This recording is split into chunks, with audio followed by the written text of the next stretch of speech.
एक तीसरे मुद्दे पे आज और आंतरिक आदेश हुआ है जो अत्यंत महत्वपूर्ण मुद्दा है और जिसको लोग समझ नहीं पाते हैं आसानी से। मैं आपको सरल रूप से बता दूं, वक्फ बाय यूजर का मतलब क्या है। वक्फ बाय यूजर जो एक फ्रेज है, लगभग 150 साल से हमारे कानून में चल रहा है। यह मामला प्रिवी काउंसिल तक गया। 2 निर्णय अभी हाल में हुए 10 वर्ष के अंदर, एक अयोध्या, उससे पहले एक एम सिद्दीकी। उसमें पुराने 100 वर्ष के सब निर्णय कोटेड हैं। जिनको रुचि है वो उसको खोल के पढ़ लें। और इन सब में यह कहा गया है कि वक्फ बाय यूजर सिंपली यही है कि आदमी अपने उद्देश्य द्वारा, अपने कार्य द्वारा, अपने कर कमलों द्वारा, अपने बोलने द्वारा, अपने दर्शाने द्वारा एक वक्फ बना सकता है। यह आवश्यक नहीं है कि वो लिखित रूप से उसको प्रमाणित करे, एक रजिस्टर्ड डीड बनाए, एक डॉक्यूमेंट उपजाए। और ये हक मुसलमान का वक्फ के विषय में सैकड़ों साल पुराना है।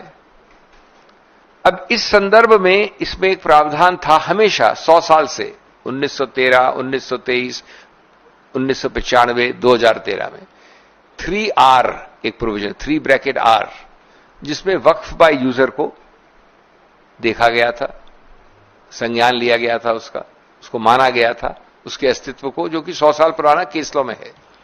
एक पेन की स्याही के एक टिक से वो पूरा 3R को डिलीट कर दिया। इसमें डिलीट का मतलब है कि वक्फ बाय यूजर का आज कानूनी कोई अस्तित्व नहीं, अगर आप कानून को पढ़े जैसा है आज। तो उच्चतम न्यायालय ने, और उसका भी बहुत बहुत स्वागत करते हैं, कहा है कि अभी तक आंतरिक रूप में जो भी वक्फ हैं जो डिक्लेयर्ड हैं या रजिस्टर्ड हैं, इंक्लूडिंग एक अदर कैटेगरी यानी वक्फ बाय यूजर, वो सब में यथास्थिति यानी आज की स्थिति कानून के पहले रहेगी। इसका अंतिम निर्णय तो उच्चतम न्यायालय करेगी, लेकिन यथास्थिति कानून के लागू होने के पहले वैसी ही रहेगी। ये एक तीसरा आंतरिक आदेश है। और बिंदु हैं जिनको अभी तक निर्णित नहीं किया उच्चतम न्यायालय ने, और हम आशा और विश्वास करते हैं कि अगली तारीख जो 5 तारीख है उसमें बहुत सारे ऐसे निर्णयों का निर्णय होगा। उनमें से एक मुख्य है जिसका निर्णय हमारे पक्ष में अभी नहीं हुआ है, लेकिन मैं आपको समझा दूंगा।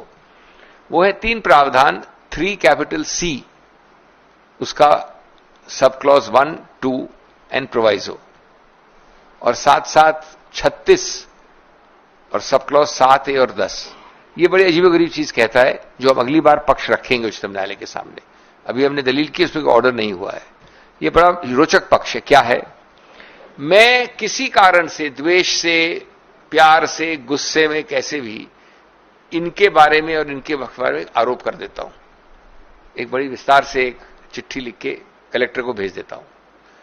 कलेक्टर, जो कि पूरी तरह से सरकार का नुमाइंदा है, किसी भी कारण से उसको एक डिस्प्यूट करार कर देता है। विवाद शब्द इस्तेमाल है, विवाद। उसको कोई कारण देने की जरूरत नहीं है कि ये कितनी हास्यास्पद है, विवाद, ये हो ही नहीं सकता इत्यादि। उसने उसको डिस्प्यूट करार किया। जैसे ही वो डिस्प्यूट करता है तो 3 प्रावधान आ जाते हैं, अजीबोगरीब प्रावधान। पहला प्रावधान कि जब तक वो कलेक्टर जो 100% सरकार का नुमाइंदा है, वो उस विवाद को निर्णित नहीं करे, तब तक ये पक्ष जो मिस्टर इमरान प्रतापगढ़ी का है वो वक्फ नहीं माना जाएगा। वक्फ, वर्ड्स एग्जैक्ट पढ़ दूं मैं आपको, shall not be treated as waqf property. जब तक कब? जब तक मैं कलेक्टर निर्णित कर रहा हूं। और याद रहे, कलेक्टर सिर्फ नुमाइंदा सरकार का नहीं है।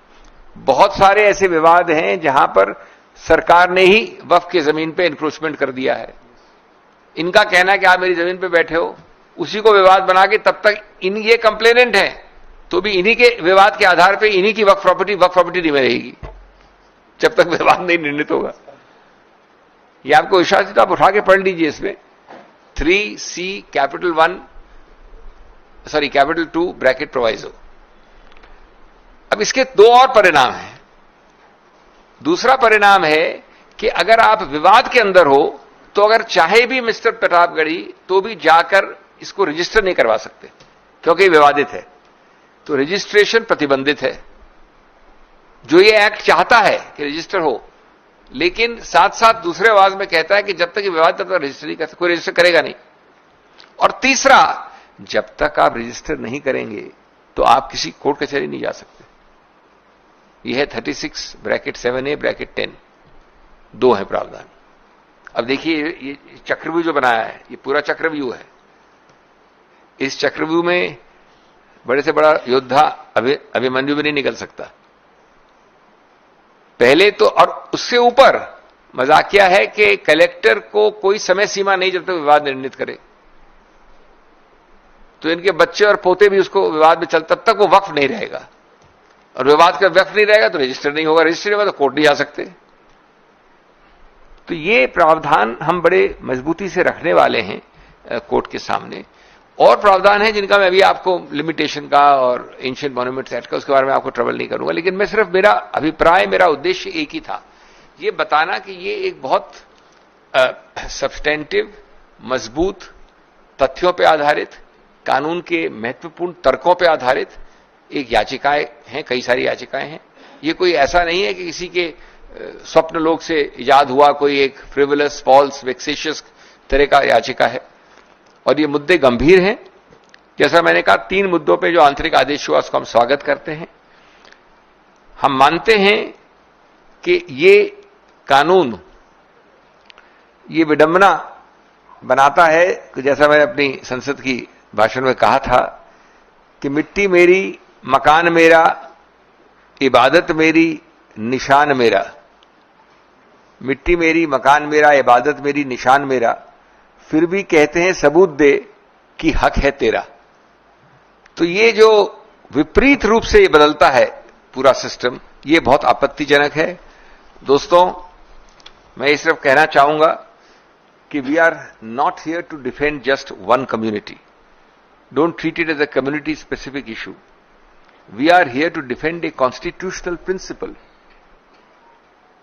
The constitutional principle is that the rights, like Article 26, cannot be sacrificed at the altar of majoritarian convenience. People forget that the constitutional rights are rights against the majority. If there were rights for the majority or not against the majority, there will be no need for constitutional rights. What is the need for it? Today it is the Waqf, friends. Tomorrow it could be your shrine, your institution, your faith, and even your voice. The act is not just legally flawed, it is morally vacuous, it is morally vacant. It takes the soul of religious freedom and stuffs it into a file marked subject to approval. If this can be done in the name of administrative regulation, then no freedom is safe and no institution is sacred.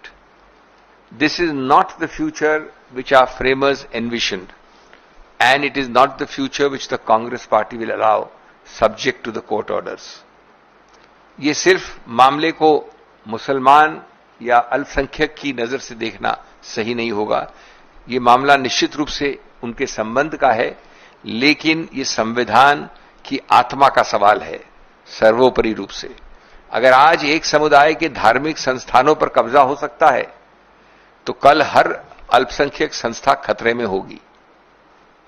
ये विधेयक संविधान की बराबरी की भावना को पर आक्रमण करता है और ये धार्मिक स्वतंत्रता को सरकारी मंजूरी से जोड़ने की कोशिश करता है। आपकी संवैधानिक स्वतंत्रता, आपकी धार्मिक स्वतंत्रता मेरी प्रशासनिक या सरकारी मजबूरी पर निर्भर है। अगर हम आज नहीं बोलेंगे तो कल बोलने का हक शायद हम सबसे भी छिन जाएगा। और ये लड़ाई केवल एक कानून की नहीं, एक सोच के विरुद्ध है। अधिकारों को, रियायत और पहचान को शक समझती है। ये हमारा मूल इस पे विरोध है। Friends, all I would say is that it's a very important event, and we are, as a political party, extremely grateful to the Supreme Court for having spent considerable time yesterday, almost full 2 hours, more than 2 hours, and then again at the request of the government taken it up again today and passed an interim order, which will of course be subject to further hearing on the 5th. And we believe that this is an extremely important step towards the restoration of constitutional principle, constitutional morality, and constitutional correctness and rightness.